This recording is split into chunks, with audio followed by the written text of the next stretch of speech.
1. Menelaah konsep energi dan usaha. Energi adalah kemampuan untuk melakukan usaha atau kerja. Energi mekanik adalah jumlah total energi kinetik dan energi potensial yang dimiliki suatu benda karena gerakan dan posisinya. Energi ini dapat diubah dari satu bentuk ke bentuk lain, misalnya menjadi energi listrik melalui generator, dan merupakan energi yang digunakan untuk melakukan usaha. Energi kimia adalah energi yang dihasilkan oleh senyawa kimia yang stabil akibat interaksi elektron antar atom atau antar molekul. Wujud energi kimia hanya dapat terjadi dalam suatu alat penyimpanan energi. Reaksi yang ditimbulkan oleh energi kimia terbagi menjadi reaksi endotermis dan reaksi ekstromis. Energi listrik adalah energi yang berasal dari aliran partikel bermuatan, seperti elektron, yang bergerak melalui konduktor atau dari muatan listrik yang menciptakan medan listrik statis.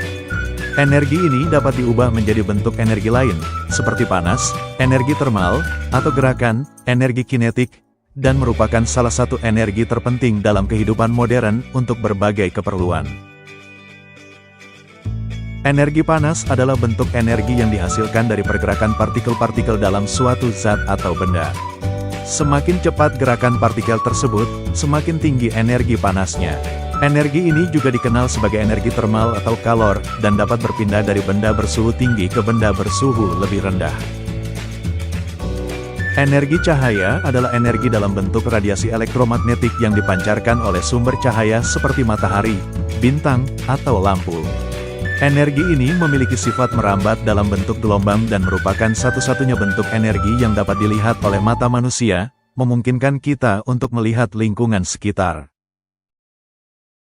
Energi nuklir adalah energi yang tersimpan dalam inti atom, yang dapat dilepaskan melalui dua reaksi utama, fisi, pemecahan inti atom berat, atau fusi, penggabungan inti atom ringan. Energi ini dihasilkan dari reaksi antar partikel di dalam inti atom dan bisa digunakan untuk menghasilkan listrik di pembangkit listrik tenaga nuklir, PLTN, seperti pada PLTN yang menggunakan bahan bakar uranium. Hubungan energi dengan usaha adalah kemampuan untuk melakukan usaha, sedangkan usaha adalah kerja yang dilakukan untuk mengubah energi. Secara sederhana, energi adalah sumber untuk melakukan usaha, dan usaha adalah proses di mana energi diubah dari satu bentuk ke bentuk lain, seperti mengubah energi potensial menjadi energi kinetik atau sebaliknya. Pengolahan minyak bumi melalui distilasi bertingkat untuk memisahkan fraksi berdasarkan titik didih, diikuti proses cracking, memecah molekul besar, reforming, mengubah struktur molekul, dan treating, pemurnian untuk menghilangkan pengotor. Sementara itu, pengolahan batu bara lebih sederhana, yaitu mengurangi ukuran partikelnya melalui penyaringan dan pemisahan berdasarkan kepadatan untuk meningkatkan kualitas dan efisiensi. Pengelolaan batu bara mencakup serangkaian proses dari hulu ke hilir, mulai dari penambangan, pengolahan, hingga pemanfaatan energi. Proses pengolahan utamanya meliputi preparasi, peremukan, pencucian, konsentrasi, pemisahan batu bara dari kotoran, dan dewatering, pengeringan. Pengelolaan yang baik juga mencakup kepatuhan terhadap hukum lingkungan dan peningkatan efisiensi melalui teknologi modern seperti smart mining. Membandingkan sumber energi nuklir. Energi nuklir memiliki keunggulan efisiensi energi tinggi, jejak lahan kecil, dan emisi karbon sangat rendah dibandingkan sumber energi lain seperti bahan bakar fosil, surya, dan angin. Namun biaya awal pembangunan pembangkit listrik tenaga nuklir, PLTN, sangat mahal dan memerlukan manajemen limbah radioaktif yang hati-hati. Energi nuklir dihasilkan dari reaksi fisi, pemecahan atom, atau fusi, penggabungan atom, yang menggunakan bahan bakar seperti uranium, plutonium, atau thorium.